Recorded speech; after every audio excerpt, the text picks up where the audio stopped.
Hey guys, Desolator Magic here. Bombshell tonight.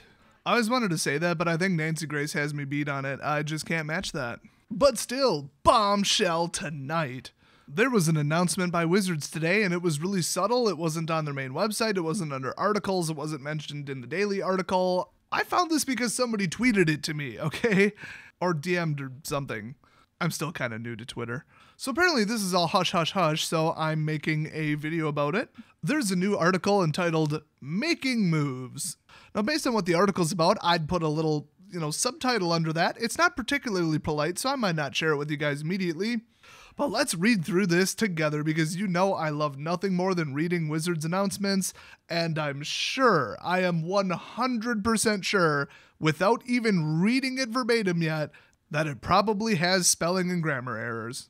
It seems all of their PR stuff is written by a chimpanzee. No offense to any chimpanzees that watch my channel. The article starts with January 12th, 2017. Star date, I don't know. You guys, I'm taking this article super seriously. This is not a laughing matter at all. So this entire article was written by Chris Cox, president of Wizards of the Coast. Let's see what Wizards of the Coast Cox has to say. I regret that one already. Since joining Wizards of the Coast last summer, I've had the chance to talk to many passionate employees, partners, and fans about their experiences with our games and hopes and dreams for our future. We're channeling this passion as we make some exciting moves to bring players bigger and better experiences. The biggest move involves adjustments to and increased investments in, they did not put comments around that side statement, our digital teams that will give us capability and flexibility necessary to fully realize the enormous potential of our games. TLDR, even though I just R'd it, is, they're firing some people. Oh, in fact, the next header says, here's what that means, : we are reimagining digital versions of Magic and other Wizards games. I'm actually trying to think what they own. They don't even own Dungeons & Dragons Online. They just licensed out the IP. Oh, well, I mean, they're huge. I mean, they didn't even say Hasbro. They just said Wizards, but there's probably some things I'm not thinking of. I think they have like a Dungeons & Dragons sheet generator. I think that's free, though. I don't even know. Somebody know? Leave it down in the comment. What else do they make? So they say they recently created the Digital Games Studio, and that's in all caps. That's like literally the name of it. It's, where do you work? Digital Games Studio. That sounds made up. Anyway, it's, a group of all-stars led by industry veteran Jeffrey Stiefel. I don't know. Jeffrey's team includes experienced Wizards game designers. Let me just back that up right now. Could you call that experience, or could you call that being perpetually awful for 10 plus years? I mean, if I worked on MTGO for like years and years and years and that was my experience, I'd put it on my resume, but I wouldn't be proud of it. It wouldn't be in size 18, it would be in size 10 somewhere as a bullet point. Anyway, they say it also includes industry talent from Direwolf Digital, Valve Corporation, cool, Cryptic Studios, that's awesome, Warner Brothers, if the cops are coming, Warner Brother. They didn't write that part, I might have added that. Activision, BioWare, oh my god, what, did they kidnap these people? Did they go full-blown North Korea where that dude kidnapped the movie producer and made him make his own movie? Like, how did they get these people? Oh, you want to come work at Wizards on our digital products? No, I saw a job opening in hell. It sounds more lucrative and like a better career path. Anyway, they say the Magic Online team is now included in this group as well as digital art and game designers. Now, let's be honest, Wizards has never had a problem with any kind of digital art. I mean, their artists are top-notch, especially lately. The programmers and designers and project managers, oh my god, no. Like, you guys don't work in IT and project management and, like, software design and on that type of projects, so you don't know just how bad it is. Like, if you just use MTGO, but you don't know anything about software design, I would say it's 10 times worse than even you see on the surface. And I don't just mean like the job, I mean the level that they're performing at their jobs. Like, I could get together some of my friends and write a better version of MTGO than what they have out there right now. And just the basic UI design, which is the simplest damn part of something. I mean, the programming logic and getting the cards to work, that's difficult. The UI design and just putting buttons in convenient places and listening to the users and fixing it, that is easy as hell. Anyway, the last part is they're all thinking about how players might tap mana and prepare spells in the future. I honestly have no idea what that means. And I can't wait for you to see what they're working on. Well, it's Magic Digital Next. That's what they're working on right now, according to your own stockholder meeting. Now, also, here's the thing. They said we recently created Digital Game Studio. I think timeline-wise, now they didn't say this, but I think those are the people that rewrote the client in .NET, which I do believe has already happened. I mean, I don't obviously follow or play MTGO, but I think that they said quite a while ago that they were very close to rolling out a new version of the client rewritten in .NET to update it and fix some problems with it. And I'm pretty sure they already did that. So this new team and this new version of the client in a new framework with a new programming language, in theory, I think that was them. So have they done a pretty good job so far? I mean, from what I've heard, MTGO's improved a little bit, but it's still kind of a flaming mess. It's good to hear that they got some industry professionals who theoretically know what they're doing because they used to work at places that don't suck. That's promising. Now they go on in the announcement to say we will bring our characters and worlds to other games and experiences. So, I mean, we might see a Wizards MMO, a Magic the Gathering MMO. I'd say a movie, but that's like a whole different thing. I don't even want to go down that path right now. That's like a whole nother video. I don't think that would be included, though, is what I'm saying. But just think about it. I mean, they've licensed out the Dungeons & Dragons property to like Neverwinter Nights, Neverwinter Nights 2, Baldur's Gate. I assume that might predate it. I don't even know. Like, you know, DDO, Dungeons & Dragons Online, Neverwinter, the game. I mean, even Magic the Gathering Puzzle Quest, the closest thing you can get to, like, you know, a Magic the Gathering game that isn't Magic the Gathering, that was made by D3Go. They just licensed out the properties and are probably paying royalties in real time, you know, over time. So it kind of makes you wonder what they're actually working on other than Magic Digital Next, because it sounds like they're going to make all kinds of crazy stuff. Well, let's find out what other nuggets are in this article. I actually have not read past this point already. I got bored and started filming the video. What would it be like to throw fireballs as a planeswalker in an MMO? Oh, that was literally the next sentence.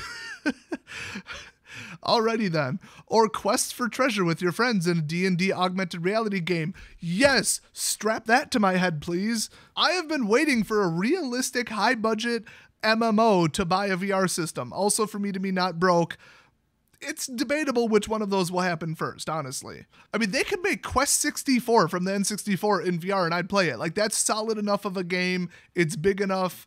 I mean, it looks like complete ass by today's standards, but, you know, who cares? Get them big, square, chunky polygons out. I don't care. I want to go slay monsters in a VR environment, okay? Screw reality. I hate everybody in it. I'm going to VR land. The second they make, like, Sword Art Online, you know, bye, guys. I'm leaving reality. The article goes on to say, we want to play games like this too, so we hired David Schwartz, an industry veteran with 25 years of experience leading projects at Microsoft, Electronic Arts, ooh, I want to add that one to the list, THQ, Leapfrog Enterprises, ooh, that's nice, and Midway Games, wow. And he's the project leader. They're not just like, oh, we got that guy who did the art and the sound. Now it's going to look cool and sound pretty, but it's still going to be garbage. No, this guy is a project leader. The project leader is kind of important when it comes to making software. So they said he is building a publishing team to explore partnerships and collaborations that will bring Magic and D&D to unexpected settings, genres, and platforms. Now, see, that sounds like they're just going to license it out, but they're hiring all these like game devs and stuff. I mean, you either license it out or you work on it. There really isn't a gray area that I know of in the games industry. I mean, the closest you get is like, you know, oh, we'll do the art and the music so that it's like exactly our style. You do the entire rest of the game. But other than that, I mean, you don't have Wizards of the Coast do the level design and then they do the, I don't know, like the boss battle fights. You don't collaborate like that. That's just weird. That's just not how games are made. So they're either going to do it in-house or they're going to license it out. I mean, unless they're kind of hinting that they'll do both. I mean, that's what I got out of this. It's very vague. And I mean, why would they get way into specifics and stuff if they themselves don't know? And nobody would understand because, you know, it's the world of software design and game design. So the last paragraph is, we will make your Wizards experiences more efficient, connected, and convenient. From getting matched in a big tournament to tracking your achievements to simply getting friends together for game night, there's a lot that goes into a good experience with a game outside of the game itself. A revamped technology team led by longtime Wizard Aaron Goolsby. Let's go with that. will be focused on connecting these kinds of in-store and online interactions so you will have cohesive and connected experiences with our games. So that whole section says they might be bringing back some soft, subtle version of like the Planeswalker points, you know, because right now it's like, oh, it shows off your level, it shows that you've been playing for a while. That's cool, but you get almost the same effect out of how many digits and how low of a number your DCI number is. I mean, there's a guy with a DCI number 2 digits shorter than mine at FNM. That is impressive. I believe I'm like a level 30 Planeswalker or something like that in the Planeswalker point system. And I had heard from people, this is secondhand information, that you used to get all kinds of cool free stuff. Like, I don't know, I thought it was like dice or special cards or books or something like that. And you know, you get points. You show up to FNM, you do kind of well, you get a bare minimum amount of points, you get more if you do better, and that's that. Right now, I mean, it's practically just for you know, posterity, just for showing off. Just, hey, look at me, I've got a bunch of points, yay. There's really no benefit out of it. And if you think about what they could do, let's say they have some huge mobile game, you know, they make Farmville, okay? You get all kinds of free items, bonuses, you know, stuff that you would normally get for sending friend invites and doing this and that, premium currency stuff and all that, but you'd get it for doing real world tasks. So it would kind of be like a Pokemon Go kind of thing, just less real time. Like, you know, there's a big online thing, a big MMO, and then every time you attend FNM and do kind of well or just bare minimum show up, you get all kinds of free in-game currency or something like that. I think that would be brilliant because you look at the, like, what, $40 billion mobile industry per year? Yeah, there's, you know, some popularity there. People play mobile games, people have mobile devices, everybody but me has a smartphone, and they're on it all day. I have 2 tablets, though. Kind of defeats the purpose of saying that then. It's not that out there to say that they could make some kind of mobile mass platform or some kind of interactive social community thing, which I'm sure would turn toxic instantly. But it would track, you know, what you do in real life if you go to tournaments.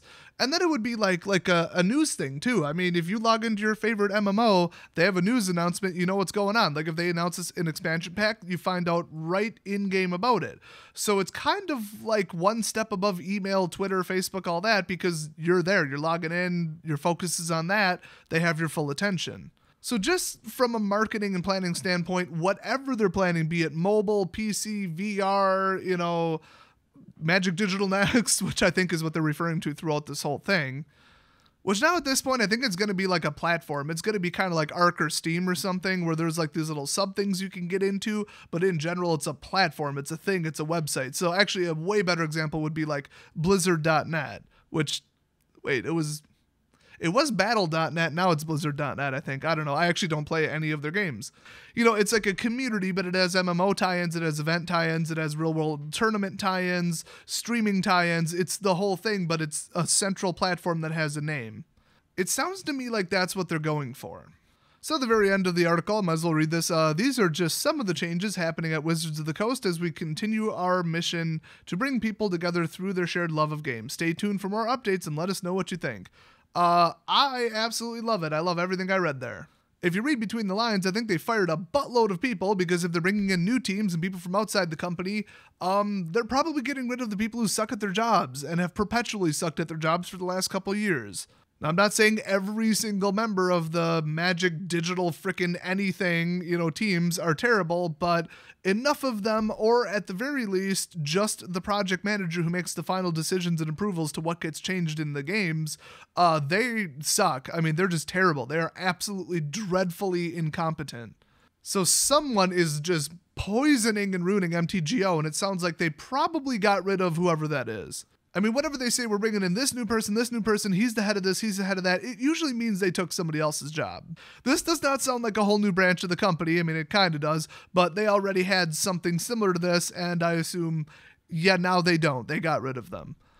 So, hallelujah to that. I'm very happy about that. So this seems incredibly exciting, very, very good. I mean, yeah, it's a bunch of corporate PR fluff, you know, make ourselves sound great, everything's, you know, pie in the sky lovely type of announcement, you know, where everything sounds great. You don't really know how it's really going. But everything I read here, if it was even 10% of what they're hinting at, it's brilliant. It's a brilliant business move. It's brilliant for the game's popularity. It's going to put this miles ahead of Hearthstone. I mean, any kind of online community, any kind of like mobile game tie-in, any kind of community tie-in, a way to play Magic in VR. I mean, then you're looking back to like the old school Yu-Gi-Oh! Freaking hologram generator that you wear on your wrist. I don't think that's quite what they're working on, but anything that resembles that, people have been freaking out about that for the last 15 years since they saw it on the show. You guys know you want to see some ridiculous 3D avatar of me in real, 360 vision, maybe even VR, battling Super Wedge. And we both get our decks out and we're actually summoning the creatures and hitting each other with them. And then when you cause an infinite combo, it glitches out and sucks your brain into the game, and then you got like a dot hack sign / Sword Art Online situation going on, and then they have to come rescue you, and it's all about CNN, and they're like, oh my god, this dude got stuck in a game, oh my god, so dangerous, everybody burn your headsets. I am literally describing the exact plot of Dot Hack Sign, by the way. I'm a huge fan. Well, I will risk getting sucked into a digital game to battle the famous Wedge Walker. That's Wedge's planeswalker name, by the way. I feel like he would be like a pirate planeswalker too, don't you? Like that's what he would pick for his avatar. And Jeremy from MTG headquarters would just be one giant digital beard. Like a talking beard with like little eyes and a mouth inside the beard. I'd clearly be, in a radiation suit because, Desolator, Red Alert 2, duh. I have to go email these thoughts to Wizards immediately. At the end of the day, you guys know you want VR Magic. I mean, come on, or some kind of tie-in or some kind of benefit for attending FNM that makes you just a little bit more motivated and all your friends a little bit more motivated to actually attend. Because right now, there's really no reason to attend other than the prizes, the promos, which all suck. And if you're not a fan of Standard right now, you have nothing but a disincentive to show up. So any kind of tie-in, any kind of rewards, any kind of digital platform, unless they really, really go tits up with it, I like it. I'm all for it.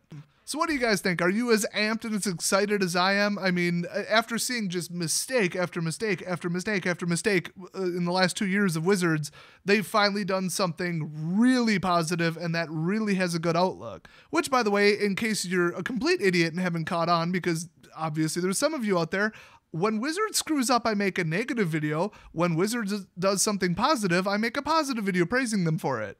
Take a flippin' guess why most of my videos have been negative lately.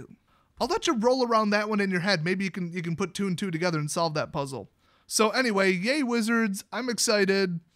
Go Packers. Dallas Cowboys gonna get stomped. I will retroactively delete that if we lose.